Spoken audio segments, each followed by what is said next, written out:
The social learning theory was created in 1939 by Edwin Sutherland. He theorized that deviant behavior is learned through one's interaction with others. Through this theory, he created the theory of differential association, which is based around the fact that if a person associates with someone who is a deviant more than with people who have conventional ideas, then that person is more likely to become a deviant person themselves. The following is an example of the theory of differential association. I've chosen teens to act out this theory because teens are more likely than a different age group to become peer pressured, and therefore they will be influenced by their peers to become a deviant. Although this is not necessarily the case for all teens, just maybe for this age group the most.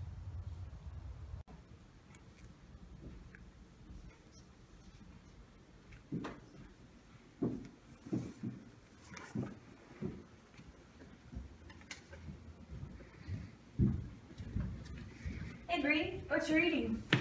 The Bible. Cool. We wanted to ask you something.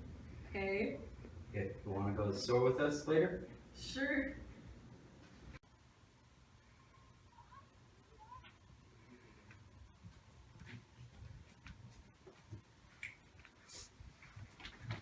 So, what did you guys want to get from the store? I don't know, we're just looking. Man, I wish I had the money for this nail polish. You don't need money. What do you mean? Just put it in your purse. Really? Yeah? Will I get in trouble? No. Just do it. Alright, let's go.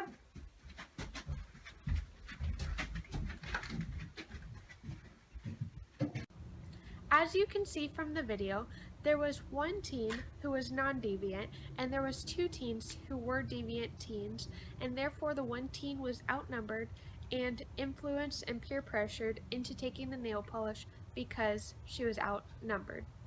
There are a few major tenets of this theory. The first one is even if a person talks or knows about a deviant act, does not make that person a deviant themselves.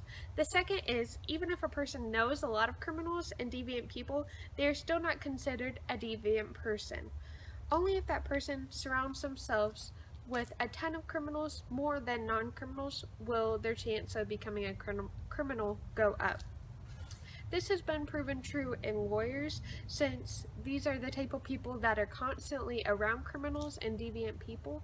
However, just like anyone else, if they surround themselves more with non-criminal people than criminal people, then their chance of becoming a deviant person does not go up. Another division under the social learning theory is the differential identification theory by Daniel Glazer.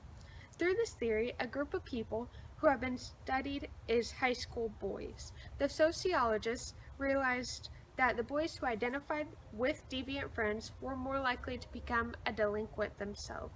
One critique of this is that people wonder whether the boy was already a deviant and that's why they identified with the deviant friends, or whether the deviant friends influenced that boy into becoming a deviant himself. One critique of the social learning theory in general is that a lot of times some people have trouble identifying who the person was that they learned the deviant idea from and who the person was that they learned the conventional idea from. All of this information describes the social learning theory and kind of summarizes the two different branches and divisions of this theory.